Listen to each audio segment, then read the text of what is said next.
Morning बच्चों, welcome back. आज हम अपने चैप्टर 3 को आगे बढ़ाएंगे। क्लास 6 साइंस में हमारा चैप्टर 3 चल रहा है और चैप्टर 3 का नाम है सेपरेशन ऑफ सब्सटेंसेस। ठीक है, और इसमें हमको आज स्टार्ट करना है मेथड्स ऑफ सेपरेशन। इससे पहले हमने जो फर्स्ट वीडियो लेक्चर था उसमें हमने कुछ न्यू वर्ड्स वगैरह पढ़ लिए थे, ठीक है, और कुछ चीज़ें हमने पढ़ ली थी। ठीक है, आज हम मेथड्स ऑफ सेपरेशन से स्टार्ट करेंगे और इसमें पहला जो हमारा मेथड ऑफ सेपरेशन है वो है हैंड पिकिंग। अब हैंड पिकिंग का मतलब क्या होता है? हैंड मतलब तो आपको पता है, पिक का मतलब होता है उठाना। ठीक है, अब हैंड से उठाना। अब हैंड से क्या उठाना? सिंपल हिंदी में हम इसको बोलते हैं बीनना या चुनना। ठीक है, अब आपने देखा होगा आपके घर में आपकी मदर, आपकी ग्रैंड मदर चावल या गेहूँ बीनते हैं ना, वो वाली जो प्रोसेस होती है जो हैंड के थ्रू होती है, विद हैंड होती है, उसको बोलते हैं हम hand picking. Okay, so let us do this activity. अब देखते हैं ये क्या है activity. Activity number 2, bring about 1 tablespoon each और डिफरेंट दाल, yellow, green, black, pink, etc. to the class. Mix them in a bowl. Now try to separate these different dals.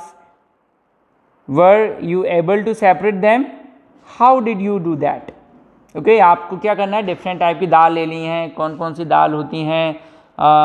तुअर दाल, चना दाल, है ना, और लाल मसूर और सारी जो डिफरेंट कलर की जो दाल हैं सबको आपको क्या करना है? मिक्स कर देना है एक कटोरी में। अब उनको आप सेपरेट कीजिए। तो कौन सी टेक्निक यूज़ करेंगे हम? ठीक है, 1 टेबलस्पून ईच दाल लेनी है आपको, सारी दालें एक एक टेबलस्पून। जब आप उनको सेपरेट करेंगे तो आपको कौन सा मेथड होगा? आप उनको हाथ से अलग कर पाएंगे। ठीक है, with help of your hand. Okay, so इस प्रोसेस को, जिस प्रोसेस के थ्रू आप उसको सेपरेट करेंगे उसको क्या बोलेंगे हम? Hand picking. ओके, तो क्या होता है hand picking? We can separate a mixture of different coloured dal by hand. What property did you use separate the mixture? The method of separating a mixture into its component by hand is called hand picking. तो hand picking की definition याद कर लीजिए। ये यहाँ से लेकर ये पूरी ये डेफिनेशन बनती है हैंड पिकिंग की। हैंड पिकिंग क्या होता है? The method of separating a mixture into its component by hand is called hand picking. Okay, चलिए फिर आगे देखते हैं। आगे क्या है? Stones and husk can also be separated from rice by using the method of hand picking. What property is used to separate this mixture? So we can conclude that method of hand picking. चावल में से आप कंकड़ हटा रहे हैं तो कौन सा मेथड यूज़ कर रहे हैं आप? कौन सी प्रॉपर्टी? हैंड पिकिंग यूज़ कर रहे हैं। Can be use separate only those mixture in which the components. अब किन कॉम्पोनेंट्स को आप हैंड पिकिंग के थ्रू सेपरेट कर सकते हैं? तो याद रखिए उन कॉम्पोनेंट्स की 3 प्रॉपर्टी होती हैं। ये रही तीनों प्रॉपर्टी। ठीक है, कौन कौन सी प्रॉपर्टी होती हैं? Components are mix in a small quantities. जब कोई कंपोनेंट स्मॉल क्वांटिटी में मिक्स होता है तब हम उसको सेपरेट कर सकते हैं। Number 2, components can be easily picked by hand. हम ऐसे कंपोनेंट्स को अलग कर सकते हैं जो हाथ से इजीली उठ सकते हैं, पकड़ सकते हैं आप उसे। और तीसरी क्वालिटी क्या होती है उसमें? Components have different size, shape and colour. जो कंपोनेंट जिनको हम सेपरेट कर रहे हैं उनके साइज़ डिफरेंट होने चाहिए, शेप डिफरेंट होना चाहिए और कलर डिफरेंट होना चाहिए। ठीक है, तो हम कौन सा मेथड यूज़ करते हैं? हम यूज़ करते हैं हैंड पिकिंग। ठीक है, चलिए इसके बाद में जो सेकंड मेथड है वो है थ्रेशिंग। अब थ्रेशिंग के लिए क्या है?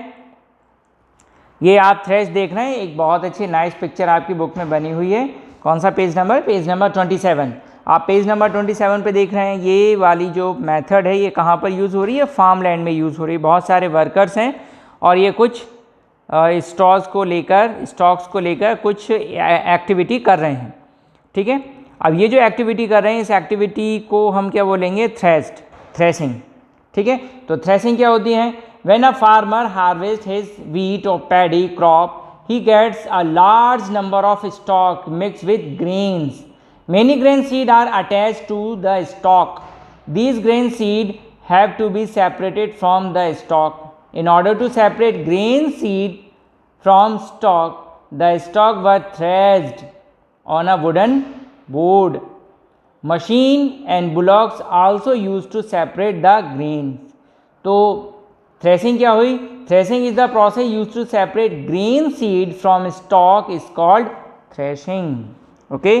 तो थ्रेसिंग क्या होती है? थ्रेसिंग एक ऐसी प्रोसेस होती है जिसमें स्टॉक्स को और ग्रेन्स को दोनों को अलग अलग करते हैं। कहाँ पर की जाती है? कौन करते हैं ये वाली प्रोसेस? फार्मर्स करते हैं, ठीक है। कब करते हैं? जब उनके पास लार्ज अमाउंट में क्रॉप आ जाती है। कौन कौन सी क्रॉप? वीट और राइस, ठीक है। फिर है विनोइंग। अब विनोइंग प्रोसेस भी फार्मर के द्वारा ही होती है, फार्मर्स ही करते हैं इस प्रोसेस को। आप यहाँ एक और नाइस पिक्चर देख रहे हैं, इसमें एक ये लेडी फार्मर है, ठीक है।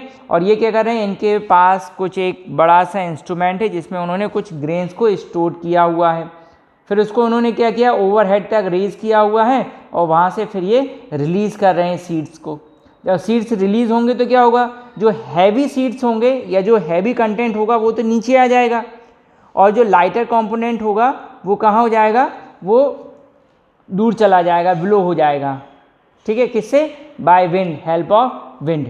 तो विनोइंग क्या है? विनोइंग एक ऐसी प्रोसेस होती है जिसमें लाइटर कंपोनेंट और हैवियर कंपोनेंट को सेपरेट करते हैं with the help of wind, okay. चलिए देखते हैं क्या है इसमें। The grain seed obtain after threshing contain husk. To separate the husk from grains a method called winnowing is used by farmer. Winnowing is the method of separating husk from grains with the help of wind. ये इसकी definition याद रखिएगा winnowing की, mark कर लीजिए sorry, okay.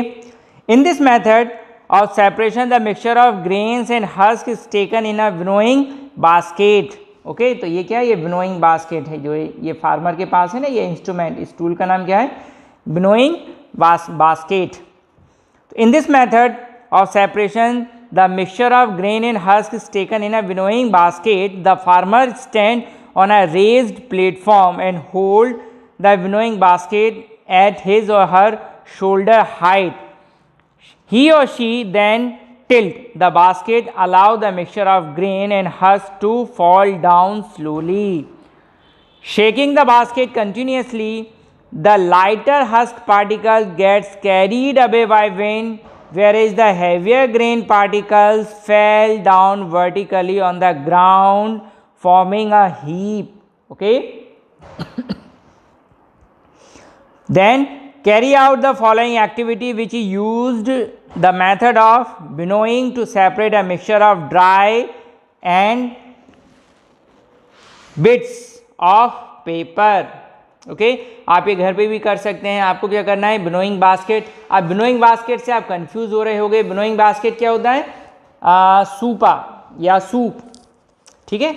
वो soup नहीं जिसको पिया जाता है। आप अपनी मदर से पूछिएगा कि सूप कौन सा डिवाइस होता है तो आपकी मदर आपको बता देंगी, ठीक है। फटकने के लिए यूज़ करते हैं इसको, ठीक है। हिंदी में शायद फटकना ही बोलते हैं, ठीक है। तो ये विनोइंग है, ठीक है। विनोइंग बास्केट मीन सूपा। चलिए ये एक्टिविटी 3 आपको दिख रही है। Carry out this activity and open ground, make some bits of waste paper with dry sand, place this mixture on a cardboard.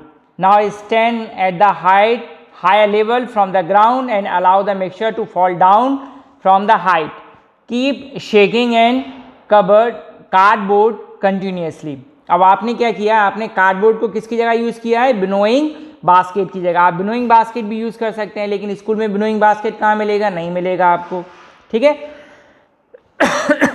तो स्कूल में आप किसका यूज़ कर सकते हैं? कार्डबोर्ड का। अपने घर पे भी कार्डबोर्ड का यूज़ कर सकते हैं आप। What do you notice? आपने क्या नोटिस किया? Do this, the paper or bits of paper and dry sand fall at the same place. Which component is carried away by wind? Which component fall down vertically and form a heap? अब बताइए, आपके पास paper of pieces थे, pieces of paper थे और sand थी। कौन सी चीज़ दूर जाएगी उसमें? पेपर। जो सेकंड वाला पॉइंट है इसका आंसर क्या बनेगा? इसका आंसर बनेगा हमारा पेपर। और जो दूसरा कंपोनेंट है जो हीप बनाएगा, वो हीप कौन बनाएगा? हीप बनाएगी सैंड। तो सेकंड का आंसर क्या हुआ हमारा? Sand, okay. तो सैंड से हीप बन रही है और पेपर हमारे क्या जा रहे हैं? दूर। तो ये एक्टिविटी आप इसको करके देख सकते हैं। फिर नेक्स्ट एक्टिविटी क्या है? नेक्स्ट मेथड क्या है सेपरेशन का? नेक्स्ट मेथड है सीविंग, ठीक है। अब ये यहाँ देखिए, यहाँ 2 पिक्चर हैं। एक ये पर्सन है शॉपकीपर या कोई और, आई थिंक शायद शॉपकीपर ही हैं ये, और कुक भी हो सकते हैं, शेफ़ भी हो सकते हैं। चलिए, तो ये क्या है इनके पास, ये सीविंग फ्लोर है, ठीक है, फ्लोर सीव है। और ये यहाँ आप देख रहे हैं सैंड छानी जा रही है, सीव मतलब छानना, तो सैंड छानने के लिए एक इंस्ट्रूमेंट का यूज़ कर रहे हैं, टूल का, तो ये सैंड सीव हो गई, ठीक है, ये फ्लोर सीव, ठीक। सीव से सीविंग, सीव इंस्ट्रूमेंट का नाम है जो यूज़ हो रहा है, और सीविंग प्रोसेस का नाम है, ठीक है। छन्नी और छानना, हिंदी में क्या बोलते हैं इसको, छानना। चलिए, तो sieving is the method of separating a mixture of various size particle by passing them through a suitable sieve. Look at the following pictures और following figures. First is sieving flour and second is sieving sand. चलिए, दोनों pictures क्या कहती हैं हमको देखते हैं। चलिए, तो दोनों पिक्चर में क्या है, number 1 in figure A, brown and impurities present in the floor are being separated using a sieve, while pebbles are being separated from sand using a large sieve at the construction site in figure B. Figure A में आप क्या देख रहे हैं, जो आटा है उससे ब्राउन और दूसरी इम्प्योरिटीज़ दूर कर रहे हैं, और फिगर बी है उसमें सैंड और सैंड में जो इम्प्योरिटीज़ हैं उनको सेपरेट किया जा रहा है। Could we use this method of size of the pebbles and sand was the same। अब आपको बताना है क्या सैंड और पेबल्स का साइज सेम होगा, नो, सैंड स्मॉलर होगी than pebble. Both the pebble and sand would pass through the sieve, thus we can use sieving as the method of separating only if the components of mixture are different size। okay, now here is answer time। तो answer time तो हम कब complete करेंगे, हमारा chapter हो जाएगा, उसके बाद में हम क्वेश्चन आंसर करेंगे। चलिए, एक्टिविटी नंबर 4। अब एक्टिविटी नंबर 4 क्या है, take 3 test tube and mix these mixture of sand in water, A, mixture of rice in water, B, mixture of dal in water, C. आपने मार्क कर दिया। What is the common in all अब mixture, तीनों mixture में क्या चीज़ common है, water is common. In solution A, water is mixed with sand. In test tube B, water is mixed with rice. In test tube C, water is mixed with dal. These are the mixture of insoluble solids and liquid. Now observe whether sand, rice and dal have settled down in the respective test tubes। अब आपको क्या देखना है कि ये जो तीनों test tubes हैं इनमें ये तीनों मैटर जो है सेटल डाउन होते हैं, नहीं नीचे बॉटम में जाते हैं या नहीं जाते। तो the substances that settle at the bottom of a liquid is called sediment. The process of settling down of solid at the bottom of liquid is called sedimentation. तो सेडिमेंटेशन एक अलग मेथड है। कौन सा मेथड है, method of separation. तो sedimentation कब करते हैं, सेडिमेंटेशन क्या होता है, the substance that settle at the bottom of liquid is called sediment. The process of settling down of a solid at the bottom of a liquid is called sedimentation. Now try to separate sand from water. Slowly tilt the test tube and pouring water into another test tube without disturbing the sand. This process of pouring out the liquid is called decantation। तो देखिए दो process हैं यहाँ पर। एक process इसका नाम क्या है, सेडिमेंटेशन, और दूसरी का नाम क्या है, डिकेंटेशन। अब देखिए सेडिमेंटेशन क्या है, हम फिगर बना के समझने की कोशिश करते हैं। ये एक टेस्ट ट्यूब हो गई और इसमें ये वाटर और ये सैंड मिक्स कर दिया, तो क्या होगा, थोड़ी देर बाद यहाँ सैंड इकट्ठा हो जाएगी और यहाँ ऊपर क्या इकट्ठा हो जाएगा, कलेक्ट हो जाएगा पानी, ये सेपरेट होगा। यहाँ ये सैंड हो गई नीचे। चलिए डिफरेंट कलर यूज़ कर लेते हैं हम। तो कलर कौन सा ले लेते हैं सैंड के लिए, ये ग्रीन कलर से हमने ये सैंड बना ली, ठीक है। और वाटर के लिए यूज़ करते हैं हम ब्लू कलर, ओके। तो ये ब्लू कलर का पानी हो गया, ठीक है। अब देखिए यहाँ क्या हुआ, ये जो सेटल डाउन प्रोसेस है जिसमें क्या हो रहा है, ये जो सैंड है जो नीचे सेटल डाउन हो रही है, इस प्रोसेस को क्या बोलेंगे हम, सेडिमेंटेशन, ओके। नाउ अब आपको क्या करना है, आपको एक और दूसरी टेस्ट ट्यूब लेना है और इसको क्या करना है, इसमें से ये वाटर स्लोली सेपरेट करना है। ओके, हल्का से इसको टिल्ट करना है, तो इसमें क्या होगा, पूरा पानी इसमें आ जाएगा। ओके, तो ये वाली जो प्रोसेस है, जिस प्रोसेस के थ्रू पानी आ रहा है इसमें हम सेपरेट कर रहे हैं, इस प्रोसेस को क्या बोलते हैं हम, डिकेंटेशन। तो याद रखिए, settle down of substance at the bottom of the liquid, ये है सेडिमेंटेशन, और pouring out the liquid from one vessel to another is called decantation. Okay, तो ये दो प्रोसेस हैं, sedimentation and decantation. So you have successfully separated sand from water by the method of sedimentation and decantation. Both are used by simultaneously one by one. Can you now guess how you will separate the mixture of rice from water and dal from water? Observe the water that you obtain by separating the mixture of sand and water. Is it obviously clear? Do you still find small particles of sand floating in water? Sometimes you cannot completely separate the insoluble solid component from the mixture. Let us now try another method to separate the mixture of sand and water. क्या होता है, कभी कभी हम sedimentation और decantation तो करते हैं, लेकिन इससे जो वाटर होता है वो प्रॉपरली पूरी तरह से, उसमें जो फ्लोटिंग पार्टिकल्स होते हैं वो तो वाटर के साथ में ही आ जाते हैं, तो वो पूरी तरह से सेपरेट नहीं हुआ। अब इसके लिए हमको एक और मेथड यूज़ करना पड़ेगा। वो मेथड कौन सा है, उस मेथड का नाम है फिल्ट्रेशन। और ये फिल्ट्रेशन हमको कहाँ मिलेगा, ये मिलेगा इन एक्टिविटी नंबर 5।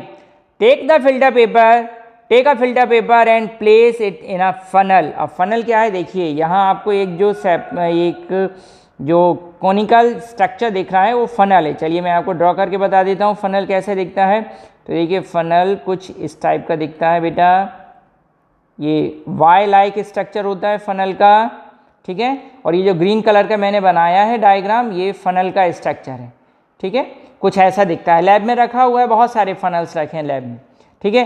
ये इसका ब्रॉड माउथ होता है और ये इसका नैरो माउथ होता है, ठीक है। अब जब भी फिल्टर पेपर वगैरह इसमें होल्ड करना होता है तो यहाँ हम फिल्टर पेपर लगा सकते हैं। डिफरेंट कलर से मैं बता देता हूँ, जैसे ये ब्लू कलर का है तो ये हमने फिल्टर पेपर इसमें लगा दिया, जो यहाँ को वाइट पेपर दिख रहा है, ठीक है। और जब भी हमको कोई सब्सटेंस पोर करना होता है तो ब्रॉड माउथ से हम इसमें पोर करते हैं, ठीक है। और जब वो यहाँ से पास आउट होता है तो नैरो माउथ से ये यहाँ से पास हो जाता है लिक्विड, ठीक है। तो फनल कैसा होता है, फनल वाई लाइक स्ट्रक्चर होता है, ग्लास का भी हो सकता है और प्लास्टिक का भी हो सकता है। अपने स्कूल लैब में ग्लास का फनल रखा हुआ है, ठीक है, इस टाइप का फनल होता है, याद रखिएगा फनल का शेप, ठीक है।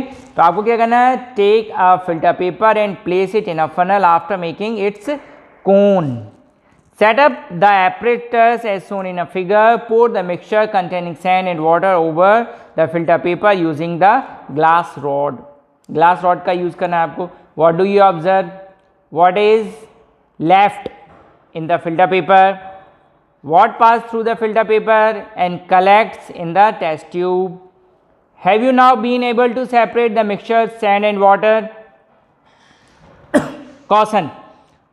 Do not let the waste go over the top edge the filter paper. आपको ध्यान रखना है, वेस्ट जो है वो फिल्टर पेपर का जो टॉप है वहाँ तक नहीं आना चाहिए। देखिए मैं आपको बना के बता देता हूँ, ये आपका फिल्टर पेपर लगा हुआ है तो यहाँ तक आएगा तो क्या होगा, यहाँ से वो गिर जाएगा, ठीक है।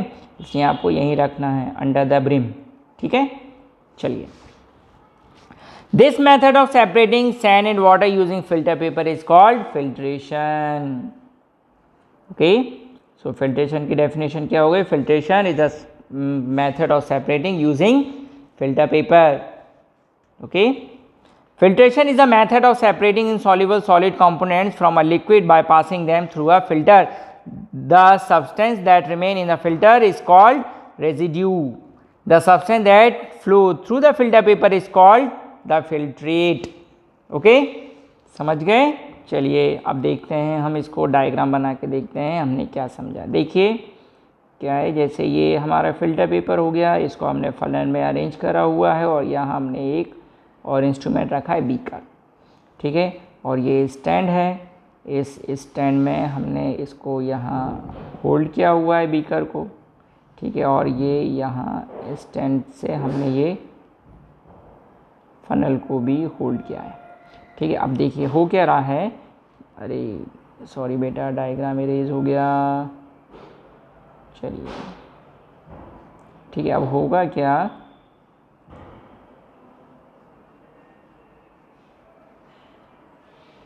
अब देखिए दो चीज़ें होंगी, कुछ चीज़ तो क्या होगी, कुछ यहाँ फ़िल्टर पेपर पे रह जाएगा, ठीक है, और कुछ सब्सटेंस यहाँ पास होकर आ जाएंगे। ठीक है, तो अब इनमें क्या है, हमको दो चीज़ें पता लगानी है। जो फ़िल्टर पेपर में रह जाता है उसको बोलते हैं रेजिड्यू, ठीक है, और जो पास होके आ जाता है बीकर में स्टोर कर लेते हैं इसको बोलते हैं फिल्ट्रेट। ओके, चलिए, in your opinion which is better method to separating sand from water, sedimentation, decantation और फिल्ट्रेशन, वाई। अब आपके लिए क्वेश्चन है चैप्टर में, आपको बताना है सैंड को वाटर से सेपरेट करने के लिए कौन सा मेथड सबसे अच्छा है। पहला है सेडिमेंटेशन, ये वाला मेथड अच्छा है, ठीक है, या फिर दूसरा है डिकेंटेशन, ये अच्छा है, और तीसरा है फिल्ट्रेशन, ये अच्छा है। तीनों में से बताना है आपको which method is better of separating water and from sand और sand from water. A mixture made of two liquid that do not mix with each other can be separate by using of method decantation. Let's try do this. अब decantation से हम क्या कर सकते हैं, दो ऐसे लिक्विड जो आपस में मिक्स नहीं होते हैं उनको सेपरेट करने के लिए हम डिकेंटेशन प्रोसेस यूज़ कर सकते हैं। ठीक है, चलिए नेक्स्ट पेज पर आ जाते हैं, पेज नंबर 30। अच्छा, एक काम करते हैं, जो डिकेंटेशन प्रोसेस है इस प्रोसेस को अब हम नेक्स्ट वीडियो लेक्चर में कवर करेंगे। आज हमने कुछ समझा, आज हमने कौन कौन सी प्रोसेस समझी बेटा, आज हमने हैंड पिकिंग को समझा, hand picking, threshing, winnowing, sieving, sedimentation, decantation, filtration, residue and filtrate, हमने आज इतना समझा। ठीक है, इसके आगे नहीं समझेंगे अभी, क्यों नहीं समझेंगे, इसके आगे हम नेक्स्ट लेक्चर में समझेंगे। ठीक है, चलिए आप नेक्स्ट लेक्चर का वेट कीजिए, तब तक के लिए stay home, stay safe, till then good bye.